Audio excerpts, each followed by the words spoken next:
पिछली क्लास में बेटा हमने आप सभी लोगों को सिटीजनशिप बताया था, सिटीजनशिप पढ़ाया था, जिसे हिंदी में नागरिकता कहते हैं। हर हर महादेव विजय बेटा। प्लस हमने आपको फंडामेंटल राइट्स पढ़ाए थे, जिसे हिंदी में मौलिक अधिकार कहते हैं। बोलो पढ़ाए थे कि नहीं पढ़ाए थे? ठीक है। आज जो बेटा नमस्कार सभी को नमस्कार है। ठीक है अमन जी। तो आज जो हम लोग करने वाले हैं और पढ़ने वाले हैं वो पढ़ने वाले हैं डीपीएसपी, जिसे हम हिंदी में कहते हैं राज्य के नीति निदेशक तत्व। क्या कहते हैं बेटा? राज्य के नीति निदेशक तत्व कहा जाता है। इस बात को आप सब लोग ध्यान रखिएगा और याद रखिएगा। आप चाहें तो इसे राज्य के नीति निदेशक सिद्धांत भी कह सकते हैं।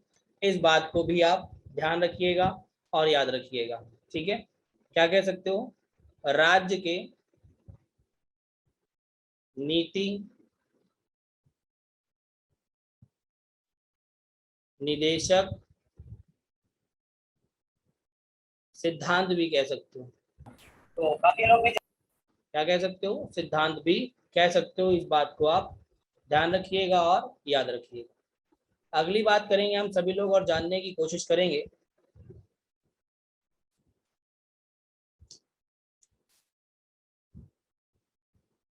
क्लास शुरू होने से पहले ही कंफ्यूजन आ जाता है भाई। कौन है ये? बताइए, हैंड रेस करिए। कौन है? हैंड रेस करिए। विजय कुमार जी बताइए।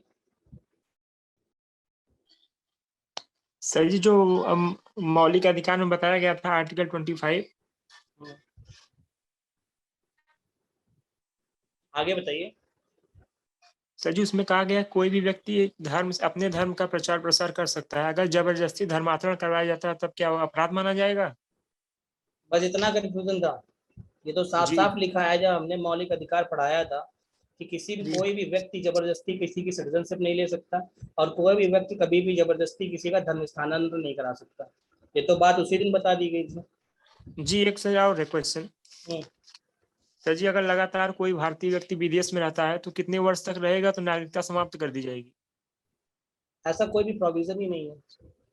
जी ऐसा कोई प्रावधान नहीं है। उसकी नागरिकता समाप्त नहीं होगी चाहे वो लगातार 10 वर्षों तक रहे, पर उसके लिए कंडीशन है कि वो वहां की नागरिकता नहीं लेगा।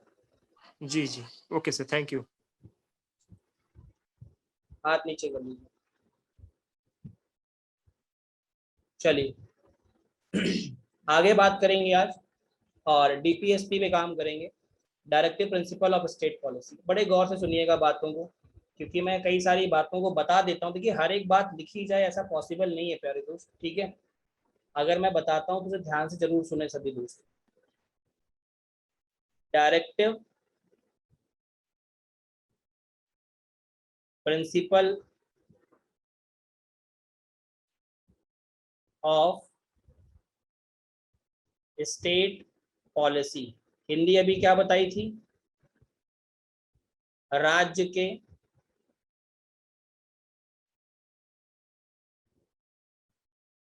नीति निदेशक सिद्धांत या तत्व, कुछ भी लिख सकते हैं। सबसे पहले तो आप लोग ये ध्यान रखिएगा इसे बताया कहाँ गया है। इसे बताया गया है भारतीय संविधान के भाग 4 में और भारतीय संविधान के अनुच्छेद, जिसे आर्टिकल कहते हैं, अनुच्छेद नंबर 36 से लेकर के 51 में। चौथी बात आती है कि हमने इसे लिया किस देश से है, क्योंकि अपने देश में कई देशों के संविधान को पढ़ करके स्टडी करके कुछ चीज़ों को लिया गया है सोर्स में, जो हमने आपको बताया था जब हम संविधान के स्रोत पढ़ा रहे थे। तो डीपीएसपी को हमने आयरलैंड के संविधान से लिया था। कहाँ से लिया था? आयरलैंड के कॉन्स्टिट्यूशन से या आयरलैंड के संविधान से लिया था। बोलिए, ये बात बताई गई थी आपको। अगली बात समझिएगा, डीपीएसपी जो है राज्य के नीति निदेशक सिद्धांत जो हैं वो किसी व्यक्ति पर लागू नहीं होते, वो सबसे पहले लागू होते हैं सबसे पहले लागू होते हैं राज्य पर, लागू होते हैं कहाँ पर? राज्य पर। और जैसे ही राज्य पर वो लागू हो जाएंगे वैसे ही उस राज्य में निवास करने वाले नागरिक, क्या मैंने कहा? जैसे ही राज्य पर लागू हो जाएंगे तो उस राज्य में निवास करने वाले नागरिकों पर भी वो स्वतः लागू हो जाते हैं।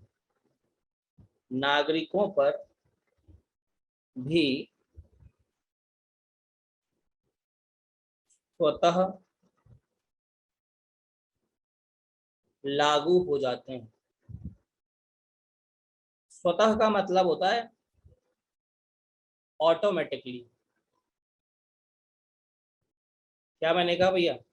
स्वतः का मतलब क्या होता है? ऑटोमेटिकली इम्प्लीमेंट हो जाएगा। अब जैसे आप कहें, जैसे सिंपल सी बात समझिएगा, जैसे मैं कहूँ बिहार तो आप कहेंगे जी सर, मैं कहूँ गुजरात तो कहेंगे जी सर। आप बताइए इन दोनों ही राज्यों में शराब पीने पर या शराब बनने पर या शराब बिकने पर पाबंदी है, क्या सही बात है? बोलो जल्दी से। पर उत्तर प्रदेश में तो खूब बिकती है, उत्तर प्रदेश में तो खूब बिकती है, लोग खूब पीते भी हैं। इसका मतलब क्या हुआ कि डीपीएसपी में इस राज्य ने अपने यहाँ पर एक ऑर्डिनेंस जारी करके कुछ संशोधन कर रखे हैं, एक अध्यादेश जारी करके कुछ संशोधन कर रखे हैं। और उसमें कहा गया है कि इन दो राज्यों में, बिहार में और गुजरात में, शराब ना बिकेगी, ना बनेगी और ना ही लोग पिएंगे। और अगर मान लीजिए पिए पाए गए या पीते पाए गए या पकड़े गए तो यह अपराध होगा। क्या होगा? अपराध होगा। और इसके लिए सजा भी है, 20,000 रुपए प्लस, ये तो जुर्माना है, प्लस 6 महीने की सजा। बात समझ रहे हैं? अब समय समय पर ये बढ़ता भी रहेगा, ये तो जुर्माना हो गया और 6 महीने तक की सजा। मुद्दा क्लियर? मतलब ये अवैध है, तरीके से अपराध है। अच्छा देखिए, गलत तरीके से लोग पीते हैं उसके लिए मैं कुछ नहीं कर सकता, संविधान जो कहता है मैं सिर्फ उतना बता सकता हूँ, ठीक है? लोग तो बहुत कुछ करते हैं, भारत में तो लिखा है संविधान में कि आप अफीम नहीं पिएंगे, गांजा नहीं पिएंगे, चरस नहीं पिएंगे, ड्रग्स नहीं करेंगे, पर लोग तो पीते हैं ना। और जब पकड़े जाते हैं तो क्या होता है आपने देखा? यस और नो? जल्दी से बताइए, बात क्लियर सभी को? जल्दी से बताएं।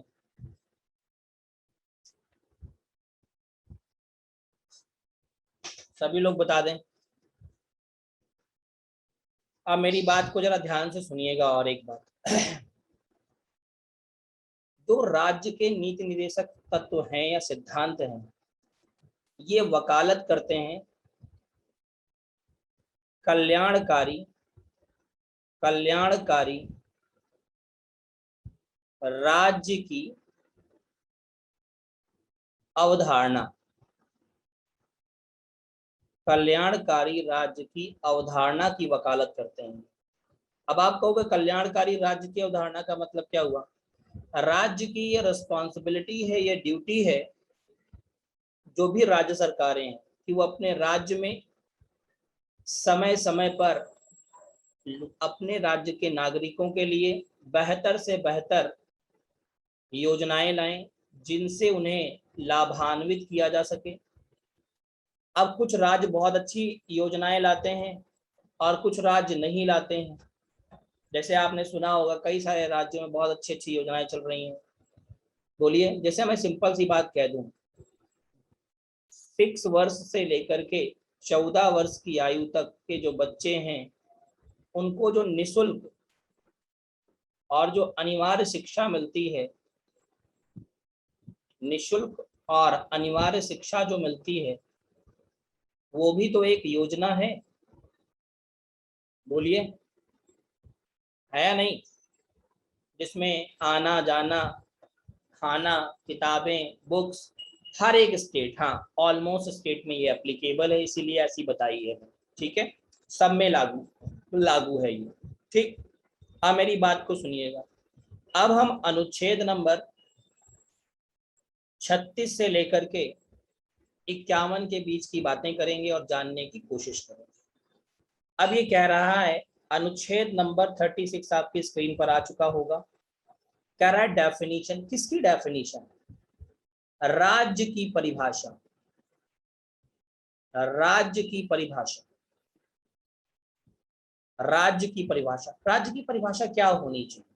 राज्य की परिभाषा वही होनी चाहिए जो अनुच्छेद 12 के अंतर्गत राज्य की परिभाषा दी गई। एक राज्य होगा, उस राज्य में एक सरकार होगी जो संविधान के अनुसार चलेगी, और उस राज्य में जो लॉ एंड ऑर्डर होगा, जो कानून व्यवस्था होगी, वो संविधान के अनुसार चलेगी। लोगों को, राज्य के लोगों को विभिन्न वेलफेयर योजनाओं के माध्यम से, वेलफेयर पॉलिसीज के माध्यम से लाभान्वित किया जाएगा। लोगों का, जो राज्य के नागरिक हैं, उनका सामाजिक, आर्थिक और न्यायिक समाज के अंतर्गत उनका विकास किया जाएगा।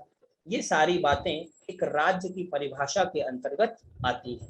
बात क्लियर हो गई सभी को? जल्दी से बताएं। अगली बात कह रहा है, ये अगर आप बात पढ़ेंगे तो आप नहीं समझ पाएंगे। क्यों नहीं समझ पाएंगे? क्योंकि ऐसी बात ही इसमें लिखी है। ये संविधान लिखा है प्योर, जो संविधान में लिखा गया है, फिर उसको क्लासिफाई किया जाता है। अब कहते हैं कि इसमें लिखा क्या गया है? इसमें लिखा गया है कि डीपीएसपी, जो राज्य के नीति निर्देशक तत्व हैं, उन्हें वो कहते हैं न्यायालय में वाद योग्य नहीं है, वाद योग्य नहीं है, नहीं है। अब आप कहोगे सर हम समझे नहीं, समझिएगा मेरी बात। जैसे अपनी क्लास में तो बहुत सारे बच्चे हैं और अलग अलग राज्यों से होंगे, तो उन्होंने देखा होगा उनके अलग अलग राज्यों में कई विभिन्न योजनाएं चल रही होंगी। पर कोई दूसरी सरकार जब आती है तो पहली सरकार की जो योजनाएं होती है उन्हें बंद कर देती है, और बंद कर देती है, फिर वो अपनी योजनाएं लाती है। तो जब योजना बंद हो जाती है तो क्या आप कोर्ट जाते हैं कि साहब ये देखो योजना इन्होंने बंद कर दी? बोलो जल्दी से।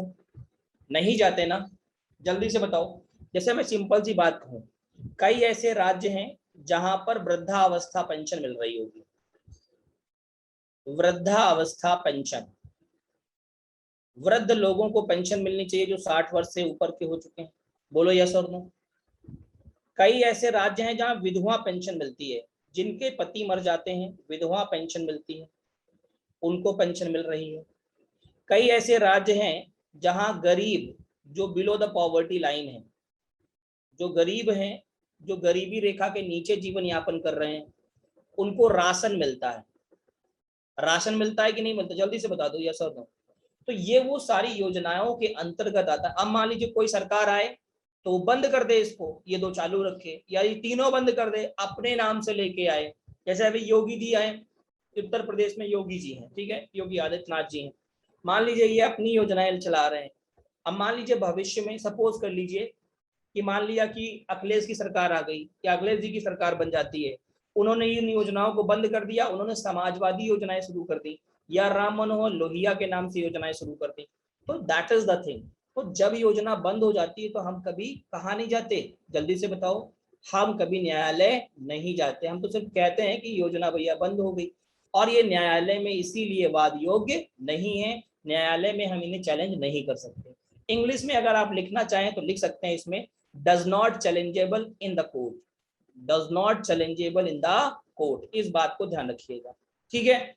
हाँ बिल्कुल आकाश, ऐसा भी कह सकते हो, वुमेन हेल्पलाइन, बहुत सारी चीजें हैं बेटा, ठीक है, जो चेंज कर दी गई। चलो आगे बढ़ूंगा मैं। 38 क्या कहता है समझिएगा, कहता है कल्याण की अवृद्धि के लिए सामाजिक व्यवस्था बनाएगा। मतलब जो राज्य होगा वो सामाजिक व्यवस्था को बेहतर रखेगा, नागरिकों को सामाजिक, आर्थिक और न्यायिक, राजनीतिक न्याय भी मिलेगा। ये बात 38 के अंतर्गत कही गई है। तो कल्याण के अंतर्गत ये बात आती है कि सामाजिक व्यवस्था को बनाए रखेगा राज्य। अब समाज में अगर व्यवस्था नहीं होगी, अगर लॉ एंड ऑर्डर नहीं होगा, कानून व्यवस्था नहीं होगी, तो समाज में बहुत सारे ऐसे एलिमेंट होते हैं, बहुत सारे ऐसे तत्व होते हैं, असामाजिक तत्व, तो कुछ नहीं तो दंगा कर देंगे, कुछ नहीं तो मारा पीटी कर देंगे, जिससे समाज में कहीं ना कहीं क्या होगा, समस्या पैदा होगी। जैसे मैं आपको एक एग्जांपल बताता हूँ। क्या बताऊं? अभी आप लोगों ने एक वीडियो देखा होगा लखनऊ में लड़की का, जिसने एक टैक्सी ड्राइवर को बड़ा ही मारा। क्या आप लोगों ने देखा बेटा? बोलो। अब उसने पता क्या किया है, उसने सामाजिक व्यवस्था का वायोलेशन किया है और उसके ऊपर चार्ज बनते हैं और उसे जेल भेजा जाना चाहिए, बिल्कुल ये सत्य है। लेकिन ये सारी की सारी धाराएं उस पर ना लग करके उस पर लग गई। किस पर बेटा? जो ड्राइवर था, जिसने बेचारे ने कुछ नहीं किया। मुझे लगता है यहाँ जितने भी बच्चे बैठे हैं उनमें शायद ही ऐसा कोई बड़ा ही सामंजस्य वाला बच्चा हो जिसको 22 तमाचे पढ़ने के बाद वो लड़की की तरफ रिप्लाई ना करे। बोलो मैं सही कह रहा हूँ या गलत कह रहा हूँ, ईमानदारी से बता दीजिएगा। है ना, एक समय होता है ना, 1 2 3 22 तमाचे खाने के बाद में लड़का ऐसा कोई भी यहाँ नहीं बैठा होगा जो ये कहे कि नहीं सर हम तो 22 क्या 25 भी खा लेंगे, है ना। तो उसने वहां पर एक बहुत ही धैर्यता का परिचय दिया बच्चे लड़के ने, भले ही वो किसी भी कम्युनिटी का हो, मुझे उसकी कम्युनिटी से कोई मतलब नहीं है, मुझे उसकी इंसानियत से मतलब है और वो व्यक्ति से मतलब है जिस व्यक्ति ने ऐसा किया। देखिए समझिए ना। और वो लड़की लगातार झूठ बोल रही है, कह रही है मुझे 100 लोगों ने मारा। अब आप बताइए, एक तो उसने सामाजिक मतलब जो सोशल सिस्टम है उसको वायोलेट किया।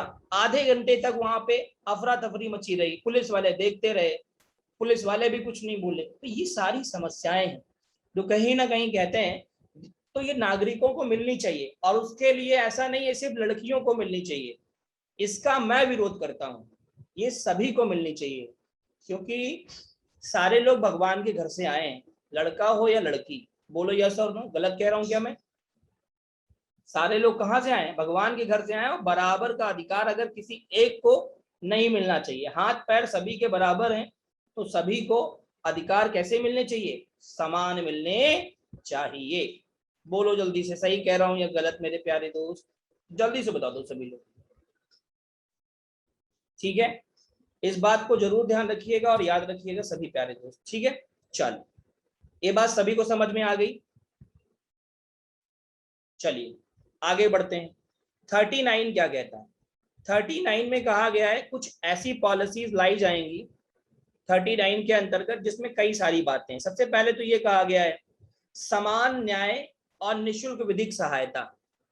देखिए समान न्याय, सबके लिए न्याय समान होगा, लेकिन यहाँ पे न्याय समान आपको दिखाई नहीं दिया होगा। ठीक है, जहां मैंने एग्जाम्पल जो दिया ये संविधान कहता है। निःशुल्क विधिक सहायता, निःशुल्क विधिक सहायता का मतलब होता है जो कानूनी सहायता है। विधिक का मतलब होता है कानून या लीगल कह सकते हो। जो लीगली है, जो विधिक सहायता है या जो कानूनी सहायता है वो निःशुल्क प्रदान की जाएगी, ये बात कही गई है। दूसरी क्या कही गई है? समान कार्य के लिए समान वेतन, equal pay for equal work, equal pay for equal work. जैसे आपने देखा होगा, मैं आपको बता देता हूं, इसके कई सारे एग्जाम्पल हैं हम लोगों के पास में। महिला और पुरुष दोनों लोग समान काम करते हैं, महिला भी 8 घंटे वर्क कर रही है और पुरुष भी 8 घंटे वर्क कर रहा है, लेकिन पुरुष को वेतन ज्यादा दिया जाता है, महिला को कम दिया जाता है। ये यूनिवर्सल ट्रूथ है अपने इंडिया में। ठीक है, अगर वो प्राइवेट सेक्टर में है, गवर्नमेंट में तो लगभग सब समान हो गया है। तो समान काम के लिए समान वेतन। तो ये मैं कह रहा हूं कि अगर पुरुष को जितना मिल रहा है उतना ही महिला को भी मिलना चाहिए। भाई काम दोनों समान कर रहे हैं, 8 घंटे ही अपने कंज्यूम कर रहे हैं, अपने जीवन के बहुमूल्य 8 घंटे दे रहे हैं आपको, तो आप उसका 8 घंटे का अगर पुरुष को 10,000 रुपए दे रहे हैं तो महिला को भी 10 दीजिए। ऐसा नहीं पुरुष को 10 दे रहे हैं और महिला को 6 दे रहे हैं, या पुरुष को 20 दे रहे हैं और महिला को 15 दे रहे हैं, ये गलत है, इसका मैं भी अपोज करता हूँ। तो इक्वल पे होना चाहिए सभी के लिए और समान होना चाहिए। संविदा में भी यही हाल है बिल्कुल। गवर्नमेंट में तो नहीं है, खैर गवर्नमेंट में तो आप छोड़ दीजिए, वहां तो लगभग बराबर ही है, थोड़ा बहुत ऊपर नीचे हो सकता है, बहुत ज्यादा डिफरेंसेस नहीं है। क्योंकि इसका रीजन है, आपको बता देते हैं। देखिए इसका रीजन क्या है वो भी आप सुन लीजिए। क्योंकि महिलाओं के लिए इसी में बताया गया है, आगे चल के अभी मैं डिस्कस करूंगा कि प्रेगनेंसी के पीरियड में जब प्रसूति होती है, महिला को जब गर्भवती हो जाती है, तो ऐसी स्थिति में महिला को 6 महीने की छुट्टी दी जाती है और उस 6 महीने में वो कोई काम नहीं करेंगी और उन्हें पूरा वेतन दिया जाएगा। तो ये भी कहीं ना कहीं आधार मानते हैं लोग। लेकिन 6 महीने तक काम ना करना, चाहे वो गवर्नमेंट हो या प्राइवेट हो, कोई भी फ्री में पैसा नहीं देता। ये बात आप समझते हैं कि नहीं समझते? लेकिन महिला के लिए हमारे संविधान में प्रोविजन है कि गर्भावस्था में उसे 6 महीने की छुट्टी दी जाएगी और उसे पूरा वेतन दिया जाएगा। अब आप सोचिए, तो वो पैसा कहीं ना कहीं एडजस्टेबल है। अब आप सोचो कि आप प्राइवेट नौकरी कर रहे हो, 6 महीने छुट्टी ले लो, मिलेगी? 6 महीने छुट्टी के बाद नौकरी तो नहीं मिलेगी, जरूर ध्यान रखना। यस और नो, जल्दी से बताइए, गलत कह रहा हूँ कि सही कह रहा हूँ बेटा? अगला 40 नंबर क्या कहता है? ग्राम पंचायतों का संगठन। अब बताइए, भारत में ग्राम पंचायतें हैं या नहीं? जल्दी से बताओ, भारत में ग्राम पंचायतें हैं या नहीं? तो भारत में ग्राम पंचायतों के संगठन की बात कही गई है, जिसमें आप सभी लोग जानते हैं। अब देखो, जैसे आप लोगों के यहाँ ग्राम सभा होगी, अभी चुनाव हुए थे, बोलो जल्दी से, चुनाव हुए थे, तो आपकी ग्राम सभा में बताओ प्रधान जी चुनाव लड़े होंगे कि नहीं? आप लोगों ने दिया था प्रधान जी को वोट? प्रधान जी बोलो हाँ या ना? ठीक है। तो ग्राम पंचायतों का संगठन जो है, ये एक विशेष रूप से संवैधानिक है। पंचायत को संवैधानिक बताया गया है, ग्राम सभा को संवैधानिक बताया गया है। अच्छा, साथ ही साथ में ध्यान रखिएगा, इनका जो कार्यकाल होता है वो 5 वर्षों का होता है। कितने वर्षों का होता है मेरे प्यारे मित्र?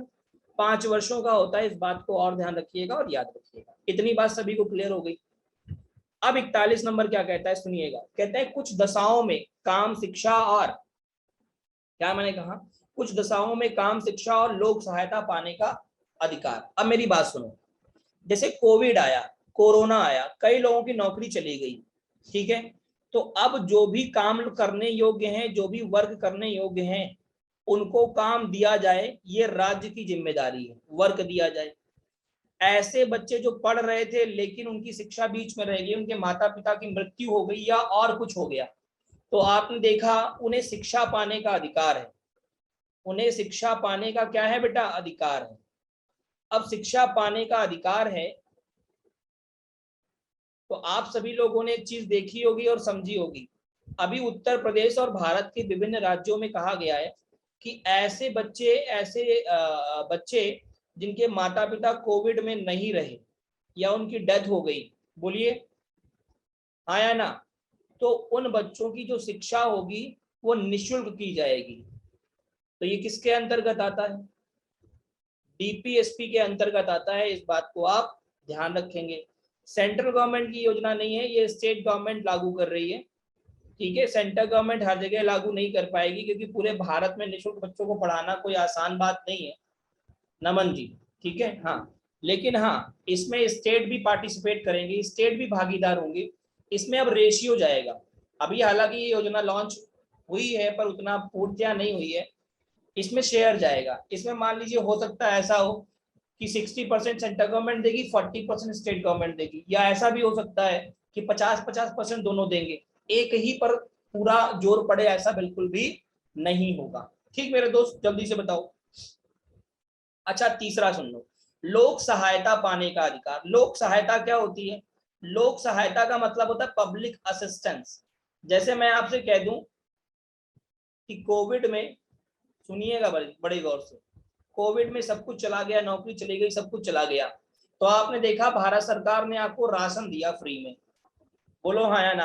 अब ये ना कहना सर हमें नहीं मिला, सरकार ने दिया, किसी को मिला किसी को नहीं मिला, ये अलग बात है, बोलो यस और नो, ठीक है? अब लोक सहायता में एक और बात आती है। आप मान लीजिए पहले इधर क्या थे बेटा, जैसे मैंने आपको सिंपल सी बात कही, क्या साहब बात कही मैंने कि मान लीजिए लोक सहायता, मान लीजिए आपकी आयु पहले 57 वर्ष थी, लेकिन कोविड में आते आते आप 60 वर्ष पूरे हो गए, या 58 वर्ष के थे, 2 वर्ष से कोविड चल रहा है, आप 60 वर्ष के पूरे हो गए, तो ऐसी स्थिति में आप रिटायर भी हो गए होंगे, और हो सकता है प्राइवेट नौकरी में हो तो आप खुद ही निकाल दिया गया हो, क्योंकि 2 साल से तो चल नहीं रही है, तो कहा भैया क्या करोगे, बैठे हो फालतू, तुम घर जाओ, इससे अच्छा हमें भी, हम भी बचेंगे तुम भी बचोगे, बोलो यस और नो, आपका सेटलमेंट कर दिया जाएगा। तो ऐसी स्थिति में आपको सरकार क्या देगी? पेंशन देगी। अब वो पेंशन कितनी मिलेगी ये अलग बात है। वृद्धावस्था पेंशन कितनी मिलेगी? 1000 रुपए महीने, 2000 रुपए महीने, या 1500 रुपए महीने, 1200 रुपए महीने। ये सरकार निर्धारित करेगी राज्य की।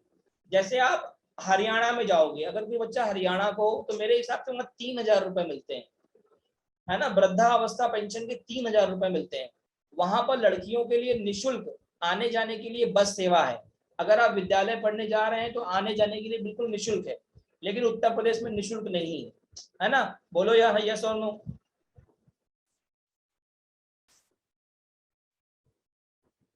बिल्कुल एग्जैक्टली। देखिए सरकार इतना दे रही है, वो बहुत अच्छा कर रही है, बेहतर कर रही है। हर एक व्यक्ति अपने स्टैंडर्ड पर अच्छा करता है। दिल्ली में भी है, बिल्कुल बहुत बढ़िया, दिल्ली में भी है। एग्जैक्टली बात क्लियर हुई कि नहीं? ये समझ में आया कि नहीं? ये स्टेटमेंट समझ में आया कि नहीं? जल्दी से बताओ। देखिए संविधान के अंदर बहुत सारी बातें लिखी हुई हैं। सभी लोग एक बार डन डना डन डन बता दें इतना, फिर मैं आगे बढ़ता हूं। जल्दी से बता दीजिए एक बार। अब 42 क्या कहता है? 42 कहता है कि अगर कोई महिला, देखिए लिखा है ना, वर्क एंड मैटरनिटी रिलीफ, साफ साफ लिखा हुआ है कि प्रसूति सहायता का प्रावधान है। मतलब अगर महिला गर्भवती है तो उसे 6 महीने की छुट्टी दी जाएगी। सीधा सीधा समझो, अगर महिला क्या है, गर्भवती है, तो उसके लिए 6 महीने की छुट्टी का प्रावधान है। अगर 6 महीने ना लिखा हो तो लिखा होगा 26 सप्ताह। क्या लिखा होगा? 26 सप्ताह लिखा होगा। मुद्दा क्लियर? और ये छुट्टी जो मिलेगी, ये जो लीव मिलेगी, ये पेड लीव होगी। मतलब इसका कोई पैसा नहीं कटेगा, आपको मंथली बेसिस पर जो सैलरी आपकी आती थी वो आती रहेगी और क्रेडिट होती रहेगी। बोलो भैया, ठीक है? अच्छा, अब आपके मन में एक प्रश्न बन सकता है, सर कितने बच्चों पर मिलेगी? 3 4 5 6 जितने करते रहो मिलती रहेगी? नहीं, ये 2 बच्चों पर मिलती है सामान्यतः। अब किसी राज्य ने अलग कुछ कर रखा हो तो अलग मुद्दा है, लेकिन केंद्र जो है वो 2 बच्चों पर देता है। कितने बच्चों पर? 2 बच्चों पर। हम 2 हमारे 2, इसके अलावा तीसरा अगर है तो रेल का डब्बा तैयार नहीं किया जाए। ठीक? हाँ, क्योंकि देखो कई सारे राज्य जनसंख्या के उसमें कानून भी ला रहे हैं। और वाकई में क्या आपको लगता है कि जनसंख्या के लिए कानून लाना चाहिए? जल्दी से बताओ, क्या आपको लगता है कि जनसंख्या के लिए कानून लाना चाहिए?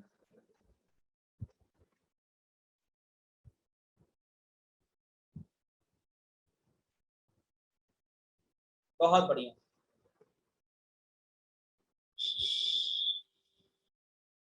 शाबाश। अब मेरी बात को बड़े गौर से सुनिएगा, ठीक है? हाँ, अब देखिए 43 क्या कहता है? 43 कहता है लिविंग,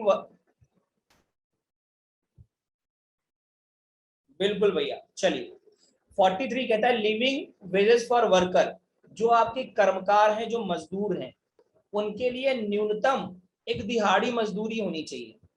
न्यूनतम न्यूनतम दिहाड़ी मजदूरी हो डिसाइड होनी चाहिए। ऐसा नहीं कि जब आए तब कहे कहीं 200 ले लो, 300 ले लो, 400 ले लो, 500 ले लो, जो भी मिनिमम है। तो एक मिनिमम स्टैंडर्ड है। आप लोगों ने नरेगा सुना होगा, नरेगा को ही बोलते हैं एमजी नरेगा। बात क्लियर है? नहीं, एमएसपी अलग है। एमएसपी तो मिनिमम सपोर्ट प्राइस है, जो भी कॉस्ट ऑफ क्रॉप आएगा उसका 1.5 टाइम्स मिलता है। मनरेगा के तहत या एमजी नरेगा के तहत, Mahatma Gandhi national rural employment guarantee act बोलते हैं इसे, इसके तहत लगभग 202 रुपए मिनिमम स्टैंडर्ड डिसाइड किया गया है ग्रामीण क्षेत्रों में कि 202 रुपए मिलेंगे। पहले ये 174 थे, फिर 194 हुए, अब ये 202 हो गए हैं। ठीक है, इस बात को ध्यान रखिएगा। तो एक दिन में एक व्यक्ति को 202 रुपए कम से कम मिलेंगे ग्रामीण क्षेत्रों में। शहरी क्षेत्रों में अलग अलग अलग अलग है। दिल्ली में अलग सिनेरियो है, बॉम्बे जाओगे वहां अलग सिनेरियो मिलेगा। बोलो हाँ या ना? कलकत्ता जाओगे वहां अलग मिलेगा। अब बिहार आ गए तो वहां और सस्ता हो जाएगा। बोलो यस और नो?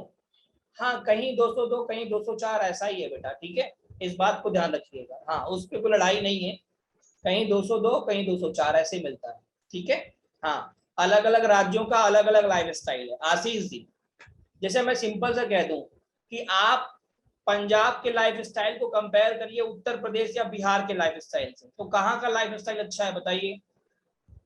तो आप ऑब्वियस से कहेंगे सर उत्तर प्रदेश का अच्छा नहीं है इतना, और ना ही बिहार का, तो बहुत गड़बड़ है, पंजाब का अच्छा है। तो अगर लाइफ स्टाइल अच्छा है तो पैसे भी तो ज्यादा होंगे, मिनिमम सपोर्ट प्राइस तो देना पड़ेगा।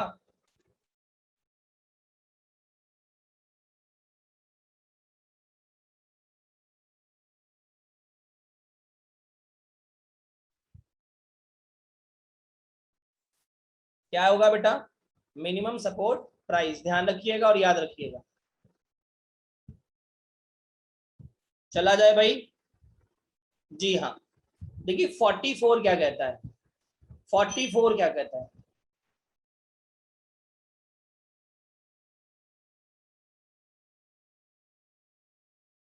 क्या कहता है? Uniform civil code. बेटा डायरेक्ट क्वेश्चन बनेगा आर्टिकल से, ठीक है?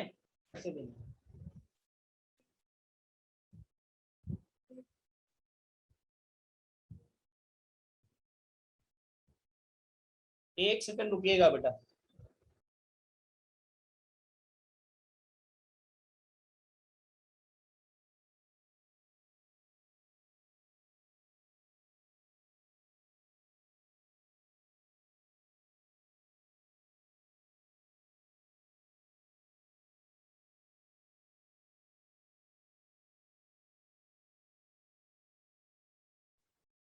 चलिए आगे बढ़ा जाए भाई। अब मेरी बात को ध्यान रखिएगा।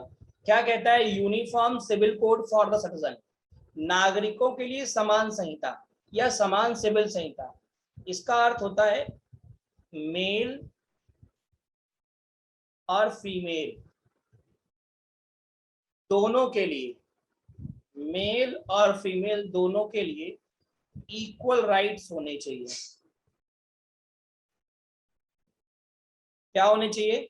इक्वल राइट्स होने चाहिए, मतलब समान न्याय या समान अधिकार होने चाहिए। अब आप बताओ, अगर समान अधिकार होने चाहिए तो सिंपल सी बात बनती है। क्या बनती है? जल्दी से बताओ, जल्दी से बोलो।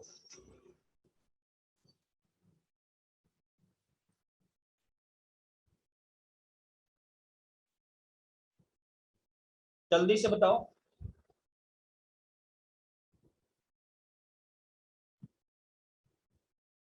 आया ना? लखनऊ वाले केस पे हाँ बिल्कुल कह सकते हो। अब देखिए ये लागू कहाँ है, वो भी सुन लीजिए। लागू कहाँ है? गोवा में लागू है सिर्फ, पूरे भारत में। पूरे भारत में कहाँ लागू है? सिर्फ गोवा में लागू है, और इसके अलावा कहीं भी लागू नहीं है। इस बात को भी आप ध्यान रखेंगे, ठीक? पर ये बहुत जल्द पूरे भारत में लागू होगा। अब कहते हैं 45 नंबर क्या कहता है? कहता है बच्चों के लिए। क्या कहता है बेटा? बच्चों के लिए। सुनिएगा बड़े गौर से, बड़ा इंपॉर्टेंट फैक्ट बनता है यहाँ से। बच्चों के लिए, क्या मैंने कहा? बच्चों के लिए। अगर मैं बच्चों की बात करूं, किसकी बात करूं? बच्चे। बच्चे कौन से? जो 0 से लेकर के 6 वर्ष की आयु के हैं। क्या मैंने शब्द बोला? जो 0 से लेकर के 6 वर्ष की आयु के हैं, उन बच्चों के लिए निशुल्क और अनिवार्य शिक्षा का प्रावधान। क्या मैंने कहा? निशुल्क और अनिवार्य शिक्षा का प्रावधान। तो 0 से 6 वर्ष क्या होता है भैया? ये तो अर्ली चाइल्डहुड केयर हो गया। क्या हो गया? Early childhood care. तो इसके लिए सरकार कार्य करेगी, जैसे कर भी रही है कई जगह पर राज्यों में। अब तो आप सरकारी विद्यालय देखेंगे, जो गवर्नमेंट स्कूल होते हैं, उन्हें आप देखेंगे तो आपको नजर आएगा कि गवर्नमेंट स्कूल बहुत बेहतर हो गए हैं पहले की कंपैरिजन में, बेसिक शिक्षा वाले। बोलो हाँ या ना? 46 क्या कहता है? 46 कहता है कि अगर आप SC हैं और अगर आप ST हैं, अगर आप अनुसूचित जाति से हैं और आप अनुसूचित जनजाति से हैं, और साथ ही साथ में अन्य दुर्बल वर्ग, जो वीकर सेक्शन होता है, वीकर सेक्शन। कौन सा सेक्शन मेरे प्यारे दोस्त? जो वीकर सेक्शन होता है, अगर मैं उसकी बात करूं, दुर्बल वर्ग की बात करूं, ठीक है? तो ये बात ध्यान रखिएगा, दुर्बल वर्ग में सब लोग आते हैं, चाहे वो फिर मुस्लिम हो, वो फिर हिंदू हो, वो हिंदू में फिर क्षत्रिय हो, ब्राह्मण हो, गुप्ता हो, कोई भी हो, सब आते हैं उसमें, दुर्बल वर्ग में। क्योंकि कोई व्यक्ति गरीब होगा, कोई व्यक्ति गरीब होगा ऐसा आप नहीं कह सकते कि ये व्यक्ति गरीब नहीं होगा, या पंडित जी गरीब नहीं हो सकते, या ठाकुर साहब गरीब नहीं हो सकते, या यादव गरीब नहीं हो सकता। ये बात जरूर ध्यान रखिएगा। तो सबके लिए, तो इनके लिए कुछ प्रावधान किए गए हैं कि राज्य क्या करेगा, इनको कुछ क्या करेगा, दो काम करेगा। एक तो इन्हें शिक्षित करेगा, और दूसरा इनको कुछ इकोनॉमिकल प्रॉफिट्स देगा। देखो शिक्षा तो आपको मिल जाती है सरकारी स्कूल में, इकोनॉमिकल प्रॉफिट के आधार पर क्या होता है, आप जब स्कूल में एडमिशन लेते हैं तो आप सभी को स्कॉलरशिप मिलती है। क्या मैं सही कह रहा हूं? आप सभी को स्कॉलरशिप मिलती है। जल्दी से बताइए सर। तो नहीं, ईडब्ल्यूएस के आधार पर स्कॉलरशिप नहीं मिलती, गलत बात। ईडब्ल्यूएस अलग चीज है और स्कॉलरशिप अलग चीज है, ठीक है। ईडब्ल्यूएस में कहा गया है कि मिनिमम आपकी अगर 8 लाख रुपए तक की इनकम होगी तो आप ईडब्ल्यूएस में आएंगे। अब आप एक बात बताइए, 8 लाख का मतलब आप समझ रहे हैं? बताइए आप, what do you mean by 8 lakh बेटा? 8 लाख रुपए का मतलब हुआ मोटा मोटा 12×72 और 12×5 = 60, लगभग एक महीने में अगर आप 65,000 रुपए कमा रहे हैं तो भी आप ईडब्ल्यूएस में आते हैं। यार 65,000 रुपए सैलरी ले रहे हो, उसके बाद भी ईडब्ल्यूएस में आ रहे हो, तो गलत है ना? बताओ, 65,000 रुपए महीने आपकी सैलरी है और तो भी आप किसमें हो, ईडब्ल्यूएस में हो। ये यहाँ पर नहीं शामिल है, वो एक अलग मुद्दा है, ईडब्ल्यूएस का अलग मुद्दा है। नमन त्रिपाठी जी, बात क्लियर हो गई? ईडब्ल्यूएस मत लिखिएगा। ये वो लोग हैं जिनकी इनकम है ही नहीं, ना के समान, साल भर में 2-4 10,000 15,000 25,000 30,000 ऐसी कुछ, ठीक। अच्छा, अगला क्या कह रहा है? 37 क्या कहता है? 37 कहता है राज्य की जिम्मेदारी है कि अपने राज्य के लोगों की या नागरिकों के पोषाहार की स्टैंडर्ड, जो पोषक तत्वों का स्टैंडर्ड है उसे बढ़ाए जिससे कुपोषण ना हो, और अपने राज्य के नागरिकों के जीवन स्तर को ऊंचा करे। क्या कहा हमने? अपने राज्य के नागरिकों का जो जीवन स्तर है वो क्या करे, ऊंचा करे। इस बात को भी आप ध्यान रखिएगा और याद रखिएगा। और कहा गया है इसी में साथ साथ लोक स्वास्थ्य, क्या कहा गया है? लोक स्वास्थ्य का सुधार करे, ये राज्य का क्या होगा, कर्तव्य होगा। अब आप लोग जहां भी रहते हैं वहां पे बने होंगे CHC। CSC का मतलब क्या होता है? सामुदायिक चिकित्सा केंद्र, जिसे हम बोलते हैं कम्युनिटी हेल्थ सेंटर, बने हुए हैं क्या? जल्दी से बताओ, सामुदायिक स्वास्थ्य केंद्र बने हुए हैं क्या आप लोगों के आसपास, गांव में, शहर में, जिन्हें सरकारी हॉस्पिटल बोलते हैं, जिन्हें गवर्नमेंट हॉस्पिटल कहते हैं, जिन्हें क्या कहते हैं, गवर्नमेंट हॉस्पिटल कहते हैं। बोलो जल्दी से, ठीक है।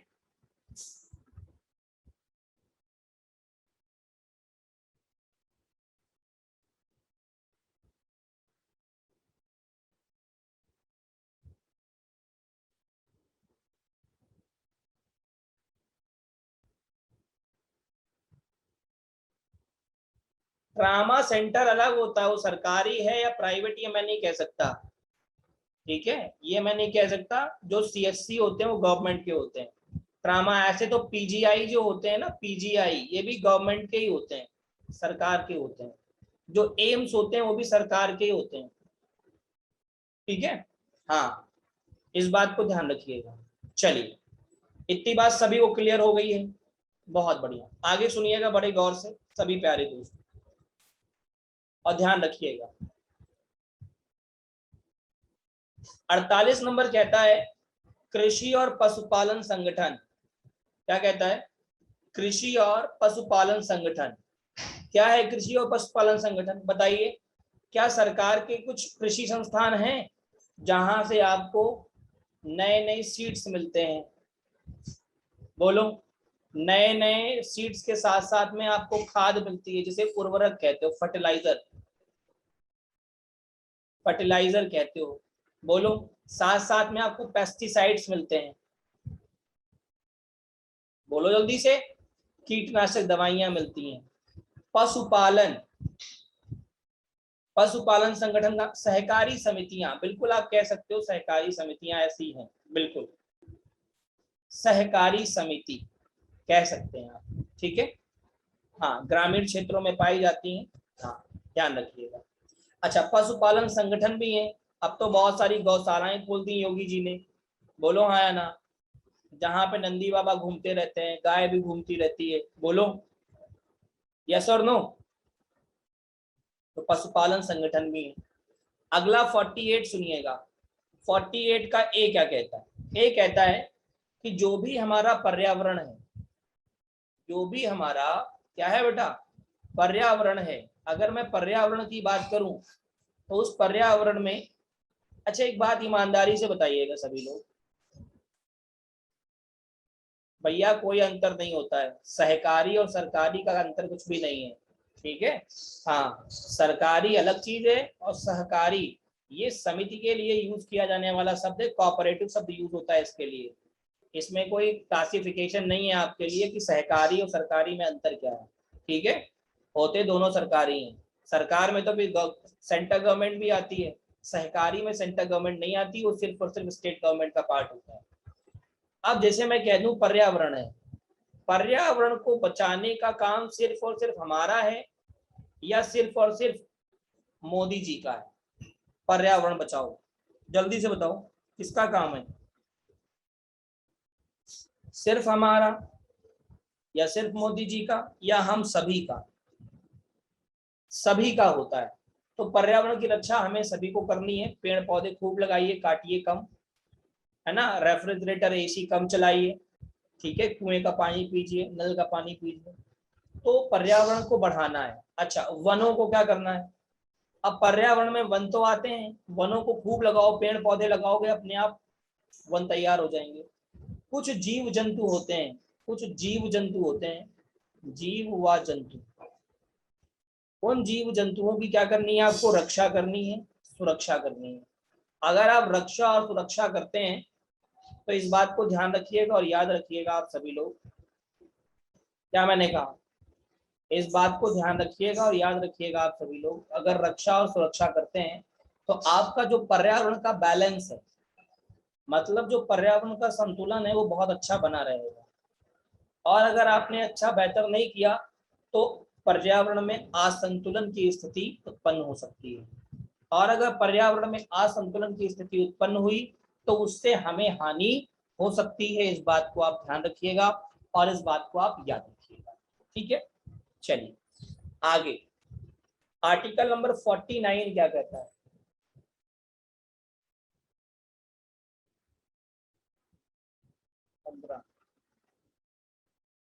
आर्टिकल नंबर 49 क्या कहता है उसे समझिएगा। 49 कहता है कि राष्ट्रीय स्मारक हैं, राष्ट्रीय स्थान हैं और धरोहरें हैं, उनका संरक्षण करना। जैसे मैं सिंपल सा एग्जांपल देता हूँ, जैसे मैं कह दूं ताजमहल, क्या मैंने कह दिया? ताजमहल,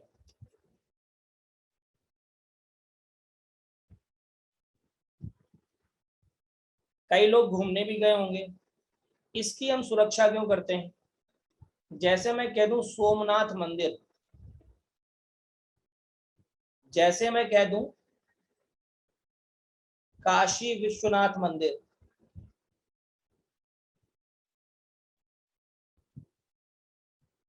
बोलो, जैसे मैं कह दूं कुतुब मीनार,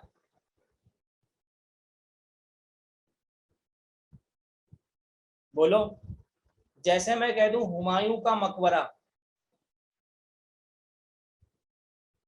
हुमायूं का मकबरा कह लो या टॉम्ब कह लो, ठीक है, इन सब की हम सुरक्षा क्यों करते हैं?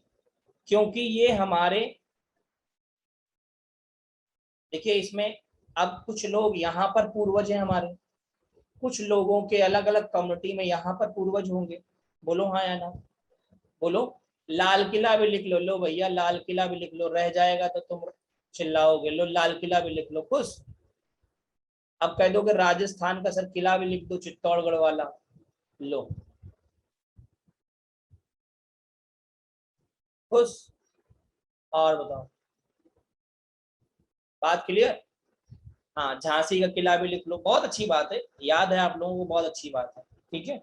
देखिए इस भावनाओं को समझिए, भारत में बहुत सारे ऐसे स्थान है जिसको अब मैं इसमें लिख तो नहीं सकता ना सारों को, ठीक है, तो कुछ बातों को समझा भी करिए। अब इन सारों की धरोहर हम करते हैं, तो ये कहीं ना कहीं हमारे या किसी और के पूर्वजों के द्वारा बनाए गए बहुत ही बेहतरीन वास्तुकला के नमूने हैं। वास्तुकला के क्या हैं? नमूने हैं। वास्तुकला के नमूने हैं, जिस वजह से इसका हम संरक्षण करते हैं, क्योंकि अब ऐसी वास्तुकला बना पानी शायद ही बहुत मुश्किल है। ताजमहल आज तक अगर बहुत ऐसा बना लिया होता तो बहुत लोगों ने ताजमहल बनवा दिया होता है, गलत कह रहा हूँ? और सबसे पहले तो औरंगजेब ने ही बनवा दिया होता, लेकिन वो भी सेम ताजमहल नहीं बनवा पाया। तो आप इस बात को जरूर ध्यान रखिए और याद रखिए। मुद्दा क्लियर सभी को? जल्दी से बताओ, जल्दी से बोलो, हाँ या ना? ठीक है, चलिए आगे बढ़ेंगे। तो इन सबका संरक्षण होता है। आर्टिकल नंबर 50 ब्रिटानिया 50 खाओ, और 50 खाओगे तो पावर 50 हो जाएगी। बोलो हाँ या ना? तो जो हमारी कार्यपालिका है और जो न्यायपालिका है, पहले ये एक हुआ करती है, ठीक है। जब संविधान बना तो इनको अलग अलग कर दिया गया, पृथक कर दिया गया। तो कार्यपालिका अलग हो गई और न्यायपालिका अलग हो गई, तो इनकी शक्तियों का भी क्या हो गया? बंटवारा हो गया, ठीक है। इसे कहते हैं separation of judiciary from executive. तो कार्यपालिका का न्यायपालिका से पृथक करण, दोनों की पावर भी अलग हो गई, दोनों पृथक हो गए। बात क्लियर? देखिए कार्यपालिका का मतलब क्या होता है? कार्यपालिका का मतलब है नेताजी, क्योंकि भारत में कार्यपालिका का, जो भारत की कार्यपालिका है, जो संघ की कार्यपालिका कहते हैं, उसका जो प्रमुख होता है वो राष्ट्रपति होता है। लेकिन कार्यपालिका के सारे कामों को जो करता है वो राष्ट्रपति नहीं करता, वो प्रधानमंत्री करता है, उसके मंत्री परिषद करती है। कौन करती है? प्रधानमंत्री करता है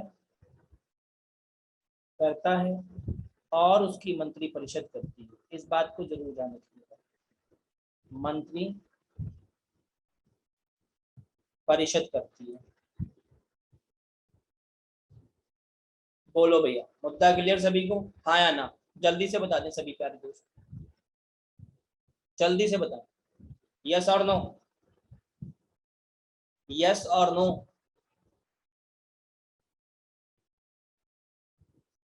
ठीक, अब बात आती है 51। 51 क्या कहता है?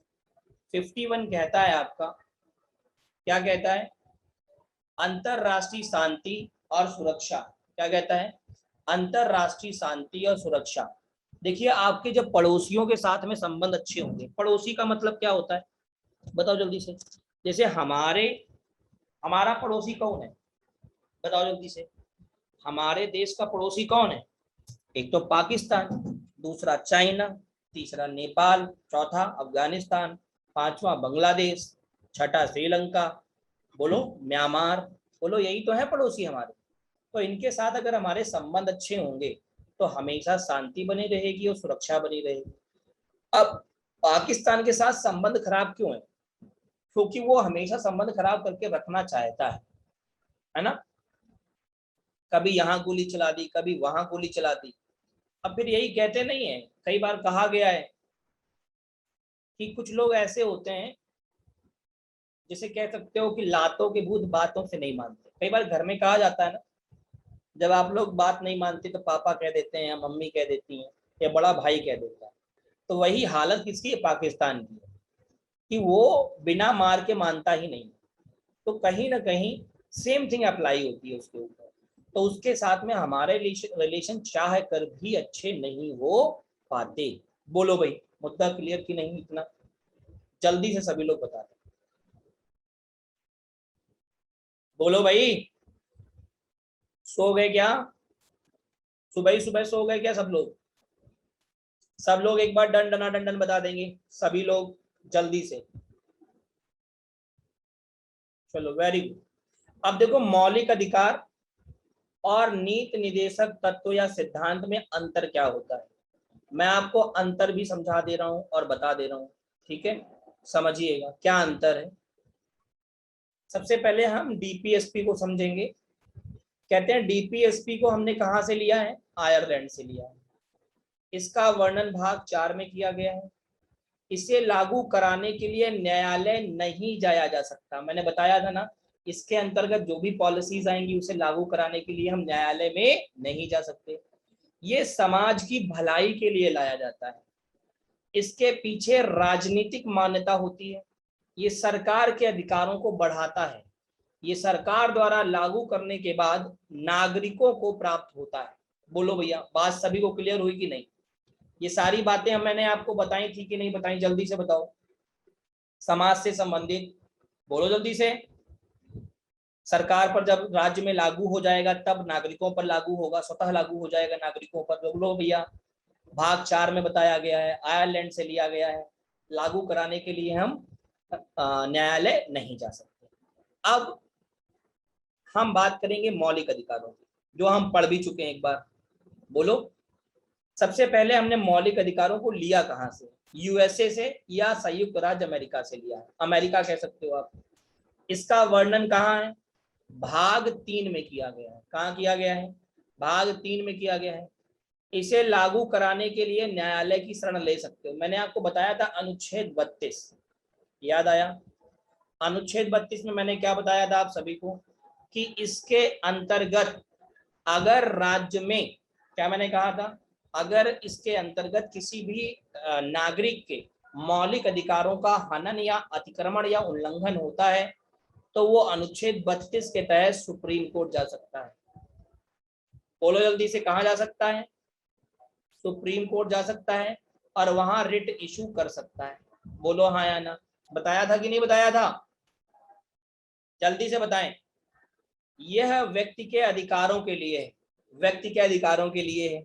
मौलिक अधिकार के पीछे कानूनी मान्यता है। मौलिक अधिकार के पीछे कानूनी मान्यता है, कानून के अंतर्गत है। ये सरकार के महत्व को घटाता है।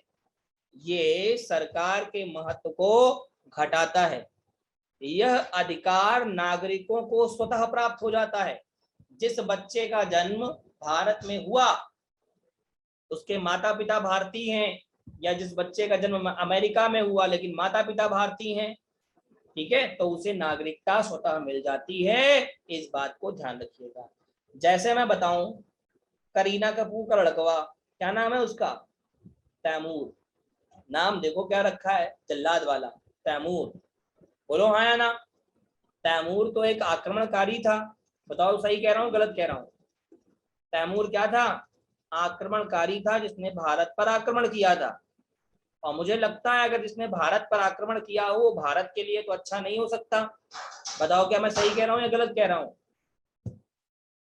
तो इस बात को ध्यान रखिएगा। उसका लड़का पैदा हुआ था इंग्लैंड में, इसका मतलब थोड़ी उसको इंग्लैंड की नागरिकता मिल जाएगी। वहां तो मार मार गोरे सीधा कर देंगे उसको, बिल्कुल। हाँ या ना? तो इस बात को ध्यान रखिएगा। उसको भारत की नागरिकता मिलेगी। क्यों? क्योंकि उसके मम्मी पापा दोनों कौन है? इंडियन है। इस बात को ध्यान रखिएगा।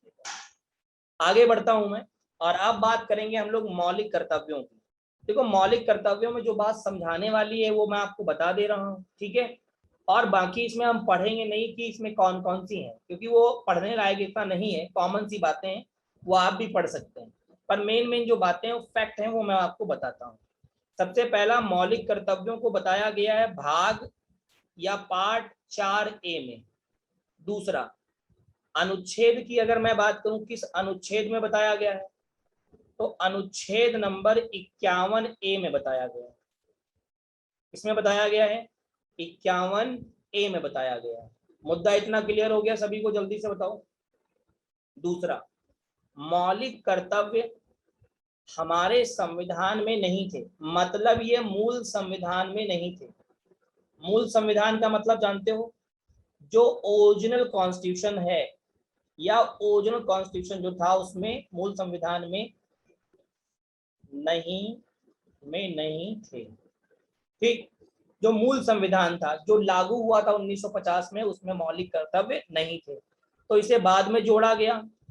सरदार स्वर्ण सिंह कमेटी के सुझाव पर और लाया गया 42वां संविधान संशोधन 1976, जिसके अंतर्गत भारत में फंडामेंटल ड्यूटीज या मौलिक कर्तव्यों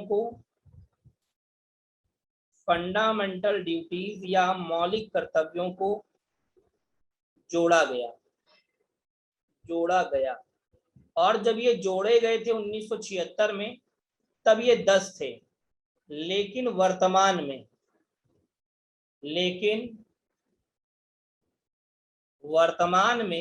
ये कितने हैं? 11 हैं। वर्तमान में कितने हैं? ये 11 हैं। मतलब एक और जुड़ गया। तो वो कैसे जुड़ा? वो जोड़ा गया 86वें संविधान संशोधन 2002 के द्वारा, और कहा गया कि हर एक माता पिता का ये मौलिक कर्तव्य है कि वो अपने बच्चों को शिक्षा दिलाए या शिक्षित करें। क्या करें बेटा? शिक्षा दिलाएं या शिक्षित करें। तो इस प्रकार वर्तमान में मौलिक कर्तव्य कितने? 11। जब जोड़े गए थे तब कितने? 10।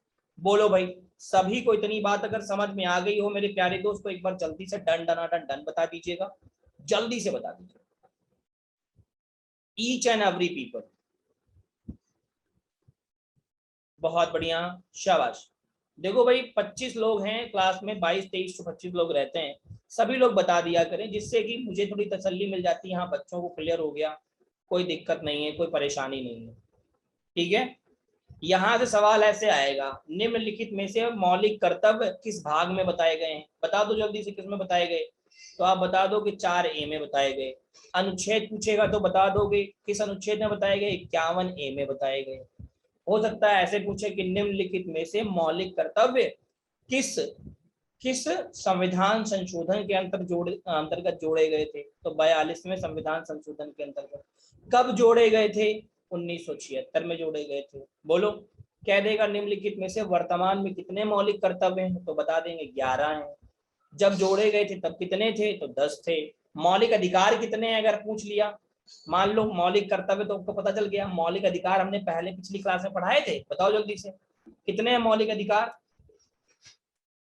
वर्तमान में मौलिक अधिकार कितने हैं? 6 हैं। Very good. और जब संविधान बना था तब कितने थे मौलिक अधिकार? 7 थे। वेरी गुड, बहुत बढ़िया। तो ये सारी बातें आप सभी को याद रहेंगी। ठीक है, तो आज की सेवाएं यहीं तक रहेंगी मेरे प्यारे दोस्त, इस बात को आप लोग ध्यान रखिएगा। और अगली क्लास में हम लोग मुलाकात करेंगे और आगे बात करेंगे। ठीक है। हाँ, हरवीर जाट क्या कुछ पूछना चाहते हैं? हाथ उठाया आपने। हरवीर जाट सर जी बताइए। हमको चैट करते हैं तो आप तक नहीं पहुंच पाती है वो। आप जो चैट करते हैं मेरे तक नहीं आती। आप जब जी। चैट करेंगे इस बार तो ऐसे जाएंगे, देखो आपकी स्क्रीन पर ये आ रहा है, चैट का ऑप्शन दिखाई दे रहा है जी इस पर मेरा नाम सिलेक्ट करेंगे राघवेंद्र सर, तब आएगी मेरे पास। जी आ गया सर, तब भी नहीं आ रहा है। तो कुछ इशू आ रहा होगा, टेक्निकल इशू होगा बेटा, उसके लिए तो फिर अब एक बार आप अगली क्लास में बात करिएगा, देखते हैं क्या दिक्कत हो, क्या हो सकता है उसके लिए। ठीक है, ठीक सर, ठीक है सर। चलिए, थैंक यू सो मच।